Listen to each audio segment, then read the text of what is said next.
नमस्ते दोस्तों, कैसे हैं आप सब। स्वागत है आप सबका हमारे इस यूट्यूब चैनल पर। आज मैं आपके लिए एक वीडियो लेकर आया हूं जिसमें आपको बहुत कुछ जानने को मिलेगा। तो इस वीडियो को एंड तक देखें और चैनल को सब्सक्राइब करना ना भूलें। चलिए साथ में देखते हैं वीडियो। हमारे साथ हैं जी भारत से सुशील पंडित जी। बहुत शुक्रिया सर कि आज आप आए। Thank you so much. मुझे शामिल करने के लिए बहुत-बहुत आभार। सर आपको टीवी पर हम अक्सर देखते रहते हैं और बहुत कुछ आपसे सीखने की भी कोशिश करते हैं, समझने की कोशिश करते हैं, ख़ास तौर पे जो ये कश्मीर को लेकर जो एक हिंदुस्तान-पाकिस्तान के बीच में आप जानते हैं कि टेंशन बनी रहती है उसको। रिसेंटली भी हमने देखा कि किस तरीके से भारत की तरफ से अटैक किया गया, फिर पाकिस्तान ने उसके जवाब में पाकिस्तान ने भी जो है अटैक किया। लेकिन सर एक चीज़ ये भी कही जाती है कि जी हाफ़िज़ सईद को दे दीजिए। आपको लगता है कि अगर हाफ़िज़ सईद, मसूद अज़हर इस तरह के 2-4 लोग जो यहाँ पाए जाते हैं और जिनसे आप लोगों को हमेशा शिकायत रहती है, अगर उन्हें भारत के हवाले कर देंगे, तो क्या अमन आ जाएगा? क्या कश्मीर में जो अटैक किए जाते हैं, क्या वो रोक लिए जाएँगे? सवाल के लिए शुक्रिया। पहले तो मैं जिस तरह इसको देखता हूँ उसको दुरुस्त कर दूँ। भारत की तरफ से अटैक नहीं हुआ, पहले पहलगाम हुआ। पहलगाम जी। हुआ नहीं, पहलगाम किया गया। उस पर भारत ने एक प्रतिक्रिया दी, एक रिएक्शन दिया और फिर जो कुछ हुआ वो आपने और मैंने दोनों ने देखा। रही बात क्या हाफ़िज़ सईद को दे देने से सब कुछ ठीक हो जाएगा? यही है ना आपका सवाल? जी। तो मुझे नहीं लगता कि एक आदमी को आप हमें सौंप देंगे तो सब कुछ ठीक हो जाएगा। लेकिन मुझे इतना ज़रूर मालूम है कि अगर आप हाफ़िज़ सईद को दे दें, हुँ। तो जो पाकिस्तानी स्टेट की क्रेडिबिलिटी है, इस जिहादी इंफ्रास्ट्रक्चर को तैयार करने की, उसको बहुत बड़ा धक्का लगेगा। जिन लोगों को आप ये चूरन बेच-बेच कर रिक्रूट करते हैं, जिहाद में इकट्ठा करते हैं, उन लोगों को आप मुँह दिखाने लायक नहीं रहेंगे कि जो उनके माई-बाप हैं, जिनकी तकरीरें सुन-सुन के उनमें शौक़-ए शहादत पैदा होता है, जो मरकज़ चलाते हैं उनकी सिखलाई के, उनको ट्रेनिंग देने के, जो उनको जन्नत की हूरें दिखलाते हैं अपनी तकरीरों में और उनके माँ-बाप के लिए जन्नत के दरवाज़े खुलवाते हैं उनकी शहादत से, उन लोगों को पाकिस्तानी स्टेट, पाकिस्तान की रियासत, पाकिस्तान की आईएसआई, पाकिस्तान की आर्मी, पाकिस्तान का पॉलिटिकल क्लास मुँह दिखाने लायक नहीं रहेगा। तो उसकी जड़ पर वार होगा। इसलिए ये ज़रूरी है कि पाकिस्तान को मजबूर किया जाए कि वो हाफ़िज़ सईद, अज़हर महमूद, सैयद सलाउद्दीन, ज़कीउर रहमान लखवी ऐसे लोगों को हमें सौंपता हुआ दिखाई पड़े पूरी दुनिया को और पाकिस्तानी अवाम को और उस बेशऊर, अनपढ़ स्कूल ड्रॉप आउट्स को जो चारा बन जाते हैं, आपकी तोपों का बारूद बन जाते हैं भारत के खिलाफ। सर ये जो यूएन डेज़िग्नेटेड टेररिस्ट कहलाते हैं, चाहे वो हाफ़िज़ सईद हो, मसूद अज़हर हो और कई दूसरे लोग। इनका अगर आप गूगल भी करें तो अब तो पहले हम लोगों के यहाँ इतनी ज़्यादा लोगों में अवेयरनेस नहीं थी, लेकिन अब बहुत आ गई है। लोग देखते हैं, लोग गूगल कर लेते हैं, लोग पढ़ लेते हैं, सुन लेते हैं आप जैसे लोगों को। सर अगर इनको यूएन ने कह दिया है कि ये टेररिस्ट हैं, उसके बावजूद अगर पाकिस्तान उनको भारत के हवाले नहीं कर रहा है या उनको कोई ऐसी सज़ा नहीं दे रहा जिसमें उनको जेल में होना चाहिए और नज़र आए कि जेल में, आपके ख्याल से यूएन क्या बिल्कुल एक बेकार सी ऑर्गनाइज़ेशन के तौर पे रह गया है कि उसकी बात को सुना नहीं जा रहा? हाँ, मुझे तो लगता है कि यूनाइटेड नेशन जिसको आप उर्दू में अक़वाम मुत्तहदा। जी। मुत्तहिदा कहते हैं, हुँ, वो उसकी कोई रेलेवेंस हुँ, खत्म हो गई बहुत है। घट गई है, हुँ। रही नहीं है। उसका जो चाहे, जैसा चाहे लोग इस्तेमाल कर लेते हैं। वो एक किराए का मकान रह गया है, जिसमें बारी-बारी से लोग आते हैं, अपनी दलीलें झाड़ते हैं, उसके उससे मनचाहे रेज़ोल्यूशंस और मनचाही अपील्स करवा लेते हैं। अभी हाल ही में पाकिस्तान जैसे कबाड़ा मुल्क ने टीआरएफ का रेफरेंस हटवा दिया, उसकी इस पूरे किस्से की अपील को लेकर के। मतलब जो भी चाहे, जिस भी डायरेक्शन में चाहे हाँक के ले जाता है इस यूएन को। कोई वेट, कोई क्रेडिबिलिटी नहीं रही है इस ऑर्गेनाइज़ेशन की और ये रिप्रेजेंटेटिव ऑर्गेनाइज़ेशन भी नहीं। भारत जो दुनिया का सबसे बड़ा मुल्क है आबादी में, अ, सबसे बड़ी 5 इकोनॉमीज़ में से एक है, सबसे बड़ी 4 मिलिटरीज़ में से एक है, उसका सिक्योरिटी काउंसिल में कोई रिप्रेजेंटेशन नहीं। पूरे के पूरे अफ्रीका कॉन्टिनेंट का कोई रिप्रेजेंटेशन नहीं है। पूरे के पूरे लैटिन अमेरिका कॉन्टिनेंट का कोई रिप्रेजेंटेशन नहीं है। ये रिप्रेजेंटेटिव बॉडी रह गई है क्या? सर हमें पाकिस्तान में ये बताया जाता है या जो हम अपने टीवी चैनल्स पे सुनते हैं, अपने जो पॉलिटिशियंस हैं उनसे सुनते हैं, 9 लाख फ़ौज जो है भारत ने वो खड़ी कर रखी है कश्मीर में। तो और बहुत उसके अलावा फ़ौज के अलावा बाकी जो सिक्योरिटी फ़ोर्सेज़ हैं वो अलग हैं।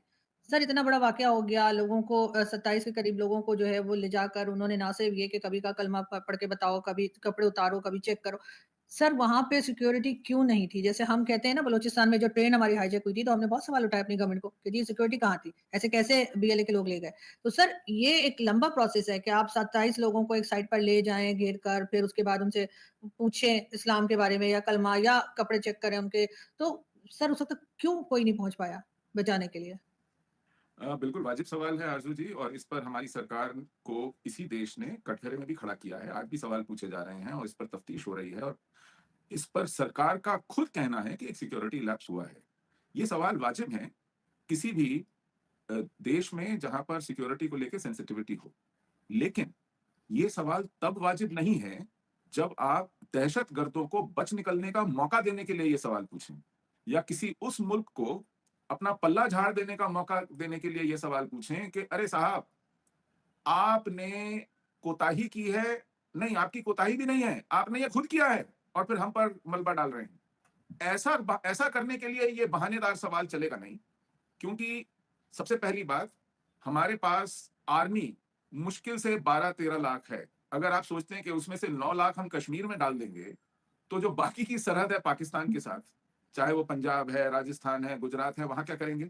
और जो सरहद आपसे भी बड़ी सरहद हमारी चीन के साथ है, वहाँ क्या करेंगे? और फिर सरहद बांग्लादेश के साथ है, वहाँ क्या करेंगे? तो ये शेख चिल्लियों वाली उड़ाना बंद करें कि साहब 9 लाख फौज कश्मीर में है। ऐसा कुछ नहीं है। हाँ, वहाँ तैनाती है, क्योंकि उधर बार-बार हमले हुए हैं आपकी तरफ से। डिस्प्रोपोर्शनेट तैनाती है बाकी जगह की सीमाओं के मुकाबले, क्योंकि वहाँ पर आपने एक जिहाद बर्पा किया हुआ है। लेकिन 9 लाख तो नहीं है, 5 लाख भी नहीं है। अब जितनी भी है, उतनी भी जैसे कि कश्मीर की टेरेन है, जैसे कि वहाँ पर बॉर्डर है, एलओसी है, उसके लिए नाकाफ़ी है, क्योंकि बॉर्डर पहाड़ी है, जंगलात हैं, नदी-नाले हैं, और फिर उसके बाद आपकी बनाई हुई सुरंगें हैं। तो ऐसे में आप जितनी मर्ज़ी फेंसिंग कर लें, जितनी मर्ज़ी इलेक्ट्रॉनिक सर्विलेंस कर लें, जितनी मर्ज़ी चौकियाँ बिठा लें और जितनी मर्ज़ी पेट्रोलिंग कर लें, वो 100% लीक प्रूफ नहीं है। ये आपको भी पता है, ये हमको भी पता है, और ये उन लोगों को भी पता है जो वहाँ से घुसपैठ कराते हैं। तो इसलिए गुंजाइश बनी रहती है। दूसरी बात, सिर्फ़ एलओसी से या इंटरनेशनल बॉर्डर से घुसपैठ हो रही हो, ऐसा नहीं है। आपका पूरा निज़ाम जानता है कि हमारा नेपाल के साथ एक पोरस बॉर्डर है। कोई फेंसिंग नहीं है, कोई तैनाती नहीं है, क्योंकि नेपाल और भारत में आना-जाना मानो एक ही देश के लोग आपस में एक-दूसरे की जगह जा रहे हों, ऐसा है।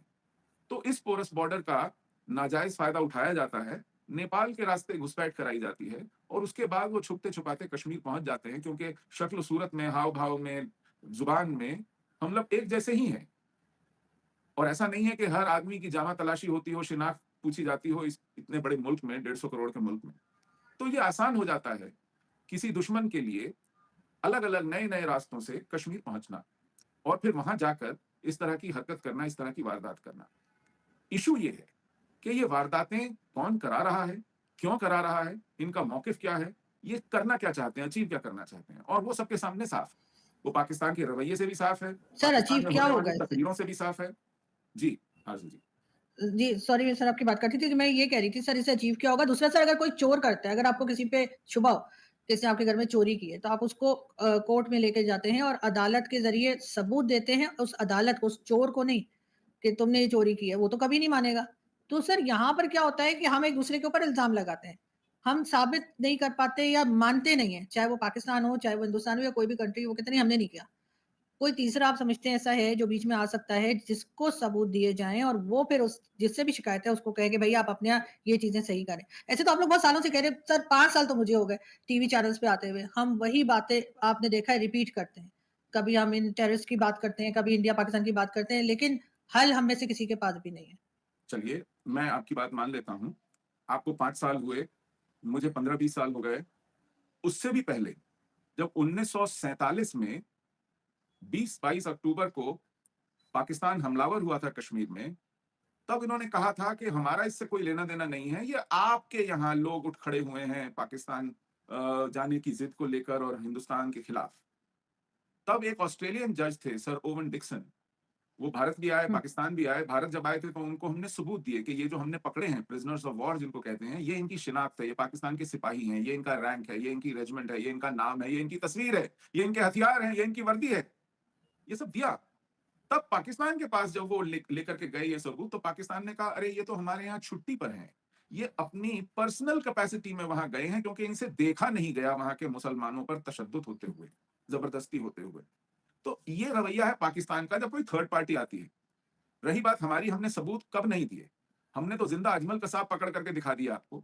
हम तो आपकी आईएसआई को ले आए थे पठानकोट बेस में, हमने क्या क्या डोजियर डोजियर खेलते हुए हमारी डेकेड्स निकल गए।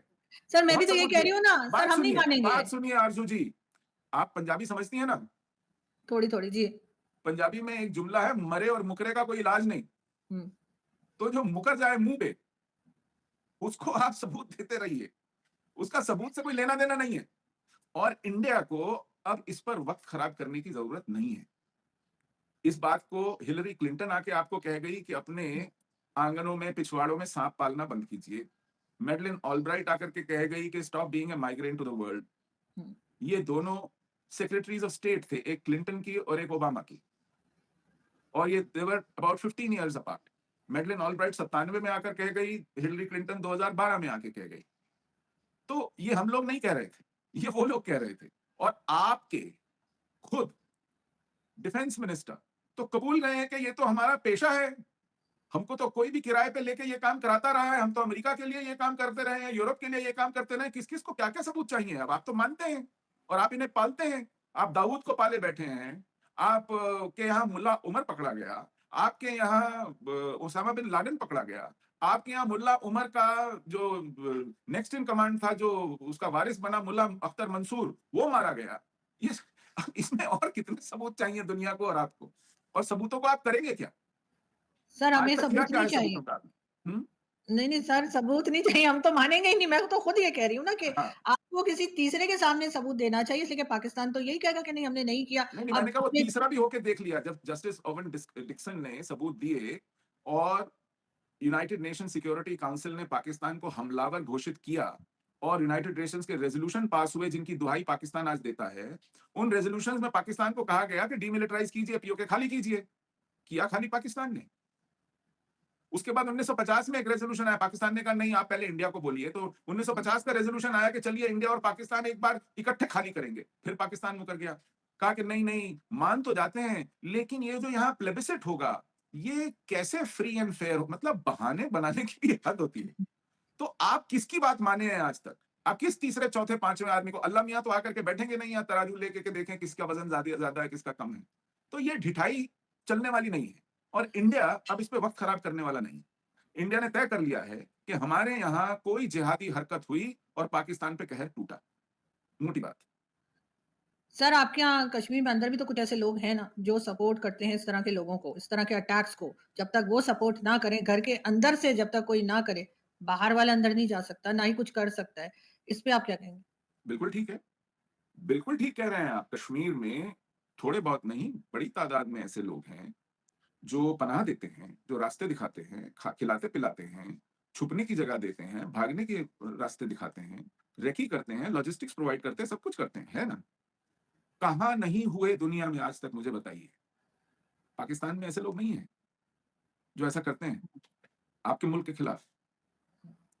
हमें भी उनका इस्तेमाल करना चाहिए। किस मुल्क में ऐसे लोग नहीं हैं? रूस में ऐसे नहीं थे, अमेरिका में ऐसे नहीं थे, दुनिया में कब किस दौर में ऐसे लोग नहीं रहे, मुझे बताइए। ये कोई बड़ी बात नहीं है। हमें उनसे निपटना आता है, हम निपट रहे हैं, निपटते रहेंगे। ऐसा नहीं है कि कभी ऐसा वक्त आएगा जब एक भी ऐसा आदमी नहीं होगा, होगा। और उसके लिए, उससे निपटने के लिए हम तैयार हैं। लेकिन ऐसे लोगों का लाभ लेकर, एडवांटेज लेकर अगर कोई पड़ोसी मुल्क हम पर इस तरह की हरकतें करेगा, तो सिर्फ जो भीतर बैठे हुए लोग हैं उन पर ही कार्रवाई नहीं होगी। फिर ऐसे मुल्क पर, ऐसी निजाम पर, ऐसी लीडरशिप पर, ऐसी हर कुव्वत पर वो कार्रवाई होगी जो इन लोगों का बेजा इस्तेमाल करके हमारे निर्दोष नागरिकों को, हमारे निहत्थे शहरियों को निशाने पे लेता है। ये बात तय है। सर, पाकिस्तान की तरफ से एक डेलीगेशन जा रहा है जो कि अमेरिका में, यूरोप में कई कंट्रीज़ में जाकर बात करेगा इन अटैक्स की जो अभी रिसेंटली हुए। भारत की तरफ से भी एक डेलीगेशन जा रहा है। शशि थरूर साहब उसको लीड करेंगे पाकिस्तान से जो भुट्टो साहब हैं बिलावल भुट्टो साहब वो करेंगे। सर, क्या हासिल होगा इससे? कुछ आपको लगता है कि ये डेलीगेशंस जो जा रहे हैं ये कुछ अचीव कर पाएँगे? अ, हो सकता है शायद कुछ अचीव कर पाएँ, लेकिन पाकिस्तान मुझे लगता है कि हर बार, हर समय ये देखता है कि अब भारत ने अपना दायाँ कान खुजाया तो मैं भी अपना कान खुजा लेता हूँ। अब भारत ने थोड़ा खाँसा तो मैं भी खाँस लेता हूँ। तो इस तरह की बंदरों नकल करने से पाकिस्तान का कुछ होना-जाना नहीं है। उनका वक़्त और पैसा खराब होगा। हमारे पास चाहे वक़्त और पैसा खराब करने को बहुत है, पाकिस्तान के पास उतना नहीं है। तो पाकिस्तान ज़रा सोच ले इस बारे में। वो सबसे पहले जाए इस्लामी मुल्कों में, जिनमें से उँगलियों पर गिनने गिनने लायक भी मुल्क खड़े नहीं हुए उसके साथ। बाकी दुनिया में जाना तो एक दूसरी बात है। कम से कम Saudi Arabia, United Arab Emirates, कितने 52-55 है ना ऐसे मुल्क जो अपने आप को इस्लामी कहते हैं। हुँ। जी। वही पाकिस्तान के साथ कितने लोग खड़े हुए इस बार। तो अपनी उम्मत में, रसूल की उम्मत में जाके एक बार, जिसे कहते हैं, आपके प्रधानमंत्री ने कहा अपने मंजे तले पहले डांग चलाओ, झाड़ू चलाओ, नहीं डांग फेरो, हो। सर, ये तो तो फिर मंजे 3 तले कंट्रीज़ डांग फेरो पहले। सर, ये तो फिर 3 कंट्रीज़ बताते हैं ना, अज़रबैजान, चाइना और उसके साथ टर्की। आप लोग कौन-सी लास्ट कंट्री आई समझते है, हैं जो आपके चाइना साथ वाज़ हैं? Not an Islamic country. नहीं, not I am not talking about Islamic country, मैं सिर्फ कंट्रीज़ की बात कर रही हूँ। 3 कंट्रीज़ पाकिस्तान ने तो फिर भी गिना दी सर। टर्की बोल दिया, चाइना बोल दिया, का अज़रबैजान है। आपके साथ कौन था? हमने किसी से मदद नहीं माँगी थी, लेकिन किसी ने, हमने सबको, दुनिया को बताया कि हम ऐसा करने जा रहे हैं। अमेरिका ने कहा जो आपकी मर्ज़ी हो कीजिए। हमने हुँ। पूरी दुनिया को बताया कि ऐसा हुआ है और ऐसा अब होने जा रहा है। किसी ने हमसे नहीं कहा नहीं, रहने दो, बेचारे को छोड़ दो। उन्होंने कहा भैया जो तुम्हारी मर्ज़ी हो करो, आप खुद मुख्तार हो। किसी ने हमारा हाथ नहीं रोका। मगर हमने स पहल की थी। सर आप लेकिन लोग जी। हमने पहल की थी ना, हमने किसी से ये नहीं कहा था कि आप हमारे बिहाफ़ पे आके लड़ो। ना, हमने कहा था कि ऐसा होने जा रहा है। हम क्योंकि एक एक सभ्य दुनिया में रहते हैं, एक सिविलाइज़्ड वर्ल्ड में रहते हैं। हमारी एक रिस्पॉन्सिबिलिटी है, एक रिस्पॉन्सिबल पावर होने के नाते हम दुनिया को आगाह करें, क्योंकि इसके छींटे शायद आस-पास पड़ें। ये तनाज़ा अगर बढ़ जाए, तो इसके रिपरकशंस हों। बाद में कोई ये ना कहे कि ये कैसे हो गया, किसने किया, क्यों हुआ? उसकी गुंजाइश ना रहे, तो इसलिए हमने ऐलान करके दुनिया को, बता करके अपने मित्रों को, कि हम आपको कॉन्फिडेंस में लेके ये कह रहे हैं। पाकिस्तान मार खाने वाला था। पाकिस्तान का बचाव करना था, उसके दोस्तों ने। पाकिस्तान दुहाई देता फिर रहा था कि इंडिया को रोकिए। कोई इंडिया को रोकने नहीं आया। मेरा ये कहने का मतलब है। तो सर जब 2019 में अटैक हुआ था आपके यहाँ से यहाँ पर पाकिस्तान की तरफ, तब भी आपकी जो अपोज़िशन पार्टी है यानी कि जो राहुल गांधी जी की पार्टी है, उन्होंने बहुत बातें की। उन्होंने कहा जी कोई सबूत दो कि हाँ, तुम लोगों ने एयर स्ट्राइक की थी। अभी भी वो यही बात कर रहे हैं, कितने जहाज़ गिरे, कितना नुकसान हुआ। राहुल गांधी जी का स्टेटमेंट आ रहा है, वो जो है डॉक्टर जयशंकर से कह रहे हैं, पहले से बता क्यों दिया कि पाकिस्तान पे अटैक हो रहा है। उसके बाद कितने जो एयरफोर्स है उसका कितना नुकसान हुआ। उसके बावजूद यानी एक ऐसी अपोज़िशन पार्टी जो मुसलसल आपके किए पे अगर आप लोग उसको कोई अचीवमेंट समझते हैं, आपके किए के ऊपर जो है मुसलसल सवाल उठा रही है और शक कर रही है। आपने जो डेलीगेशन बनाया है, उसको लीड करने के लिए आपने जो है वो अपोज़िशन पार्टी से शशि थरूर साहब को क्यों लिया? क्या बीजेपी में कोई नहीं रह गया था? बहुत अच्छा सवाल है। देखिए, ये एक अल्लाह मियाँ की तरफ से तोहफ़ा है, नज़राना है मोदी साहब को, राहुल गांधी। मुझे लगता है कि दुनिया के जितने भी जमहूरी निज़ाम हैं और उनकी क़यादत है, वो रश्क करती होगी मोदी पर कि कहाँ से लाए हो ऐसा नायाब अपोज़िशन लीडर जिसके जीतने की दूर-दूर तक कोई गुंजाइश नहीं है। हैं? ये कौन-सी मन्नत, कहाँ धागे बाँधे थे कि आपको ये आदमी मिला है मुखालफत के लिए? तो राहुल गांधी की तो बात छोड़ दीजिए। He is a prized possession of Indian democracy.